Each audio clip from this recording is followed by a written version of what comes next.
Well, when it started, it was when I was between 11 and 12 years old. I was always connected to my guides since I was born. I was able to see them all the time at school, home, everywhere. And was this day that I went to eat something, to eat hamburgers with some friends, and suddenly two of them appear, like at McDonald's, but it wasn't McDonald's. So they appeared there, and they told me that in 7 days from that time, I would start to remember everything I've done before I was born, and that I will not be able to see them anymore, but I would be able to feel them. In order to survive to all my memories coming, I had to follow what they taught me when I was a kid. So they taught me a lot of things, so it was really useful when I started to remember. So in between 11 and 12 years old, I went to school. Next week, they gave us a paper, history, for ancient civilizations, like 3,000 years before BC. And when I saw the picture of the pyramid, I just had a headache, and all the images with emotional stuff came. Like, I saw myself in front of the Sphinx with the face of a lion. I was a woman, there was my husband there, and we were worried about something that I've listened in a reunion. So that all these adult things when I was 12 years old. So that's how it started, and every day was a different memory from my families, from everyone in the past.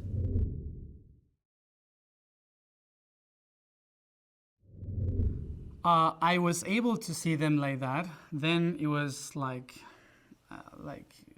something really like a cloud with a human shape, normally without a face, just eyes and round head, with light. But mostly I listened to them here, like vibrating in the heart. When I was a kid, I was able to see them. Then I couldn't see them anymore. When I was 17, I saw them again. Then I stopped seeing, and then when I was 24, I saw them again. So it's like for periods that I can see them or just hear them. For me, it was never scary because I was born seeing them. For me, it was normal. For me, it was like a brother or an uncle that went away for a trip and then they went back. It was something like that. I was only scared of my darkness guide that sometimes used to come, and they were weird. So that would be scary at the first time, but then I wasn't scary anymore because I knew why they were there. But no, for me, they only changed their aspects according to my age, so I was more related to them. Like when I was a kid, they would be like tiny and sometimes with animal shapes, and they would play with me and they would like teaching me stuff, like in a kid language, and then they start to come like tall, like persons, not beings, small beings, and that's how I was related to them. So no, it was not scary, never.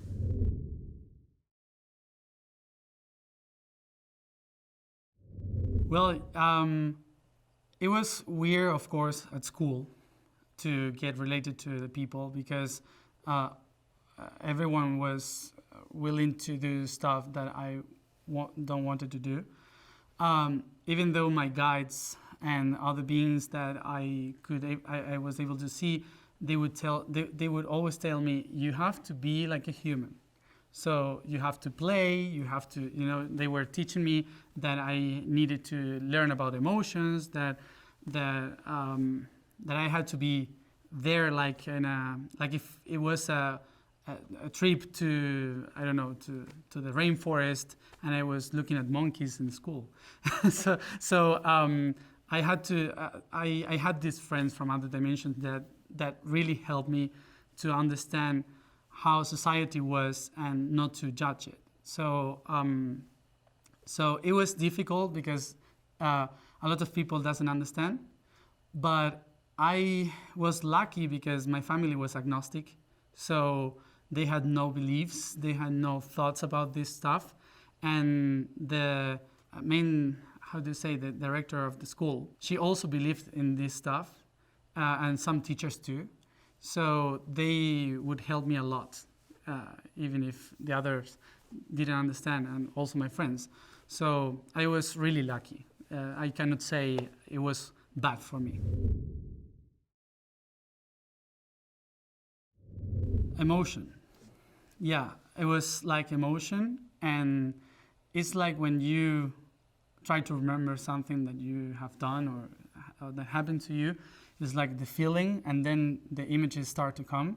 Mostly it was like that, and sometimes it was like a big headache and like a package of information, like doing like this, and it was like a, how do you say, these files that you have, the zip, you know, the WinRAR WinRAR files that you have in the computer, and suddenly it was like geometrically open, and there was images and many stuff, and my brain was trying to attach to all of that, and that's why it was more emotional than information. So I would say to my guys, why I have to suffer this? And they said, because all the information in the universe is attached to energy, and the energy in your body is emotion. So the only way you can open those files is through emotion.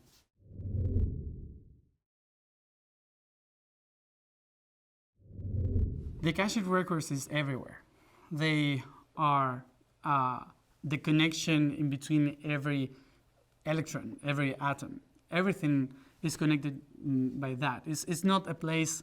I used to describe it like a library because it was easy to explain how it was, but actually it is like a network of vibration that goes and connects everything. And the words, the books are like spheres that similar to electrons that spin all the time. So you are the construction of the Akashic Records. You are a file. So so you can open those files. So everyone can do it. But I used to describe it like a public library. You can take the books, but then you have to deliver it back. You cannot just do whatever with the book or break it, because you can do a mess with information. So you need to be really balanced to get into the Akashic Records. I was not getting into the Akashic Records. I just remember I worked there. I used it to describe my job there like an positive electron in a cable through internet. I was just doing that. That's my spirit. that was all, but it was amazing.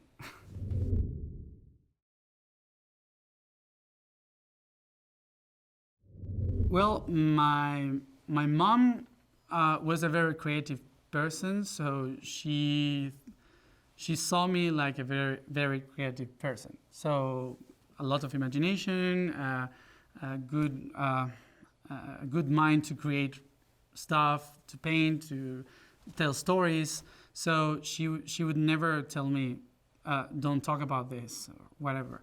When things start to be heavy, like I start to have problems at school, I start to see darkness, and I couldn't handle many emotions. I was crying for people that have died thousands of years ago. I felt responsible for countries. It was like so many things that she started to worry about. But she would never say that I was crazy. She would always look for people to understand me, and she was always looking for people to help me to organize the information in my head, and not to say that this was not true. My grandmother, she just started to listen to me, and I began to explain all this stuff when I was 19 or 18, She always knew that I was weird, but good weird. So, but from that moment, I explained her what was happening to me. She just started to ask me stuff, and she just said, "Oh, I'm thankful that your granddad is dead," because he was more like mental. And the ones that my auntie was the one that it was most difficult to understand everything, that she thought I was crazy, but mostly all my family and friends were like, oh, tell me more. So that was good.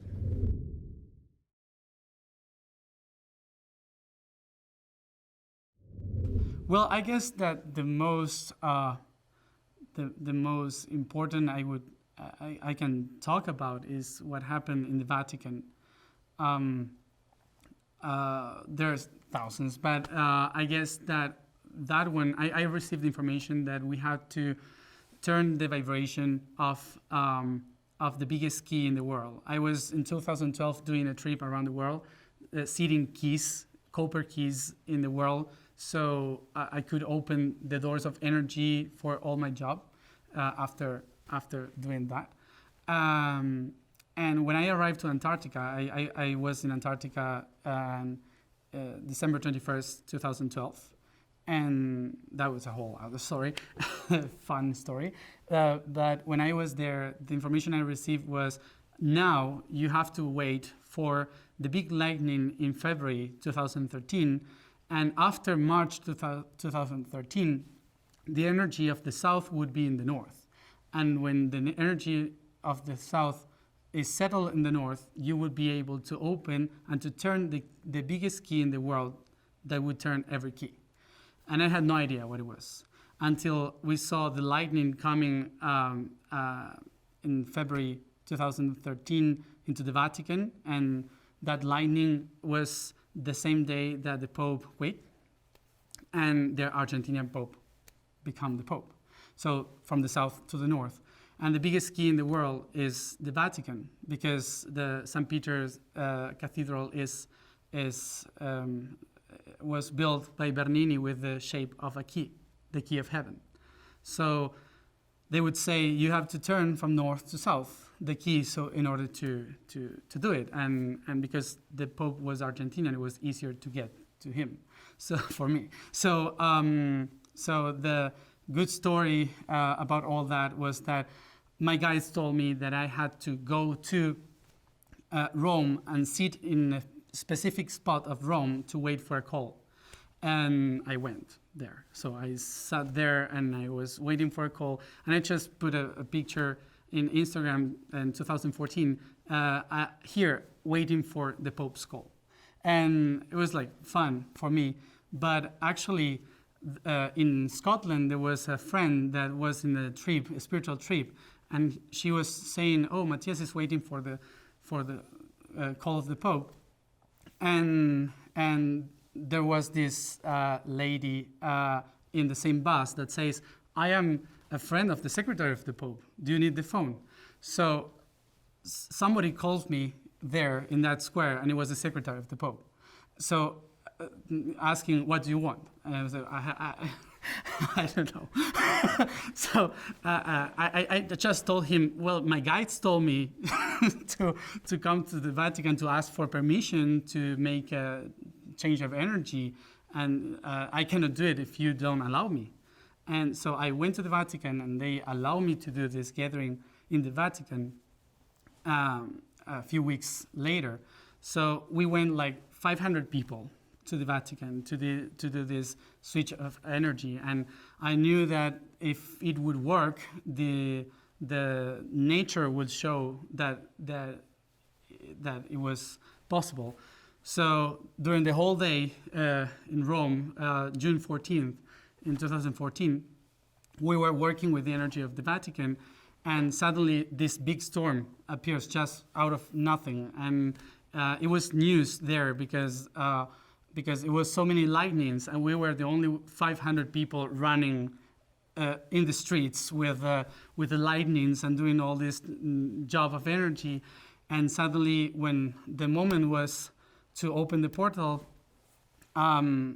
this big lightning, exactly like the one in February 2013, goes to the Vatican, and everything starts to vibrate so hard that we all ran to the square, and we were there just switching the energy, and suddenly the sun comes with all these lightnings from behind the cupola of the Vatican, and 2 rainbows in the door of the Vatican opens, and suddenly everything is clear, and that's it.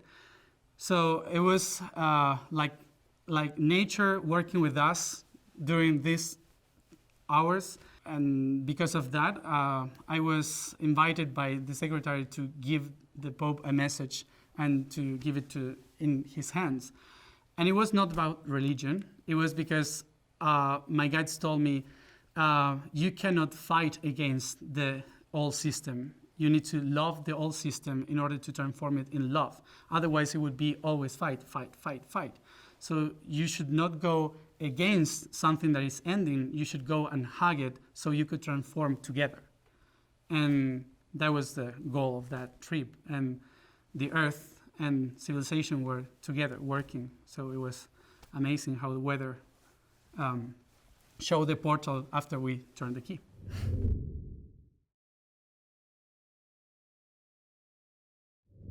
Oh, like me yesterday. We're all on that. Well, the thing is that we are always awakening. So there's no way to escape the feeling of frustration or feeling of weirdness or feeling that you're getting crazy. Because in order to understand a bigger picture of how the universe works, you have to break your own mind.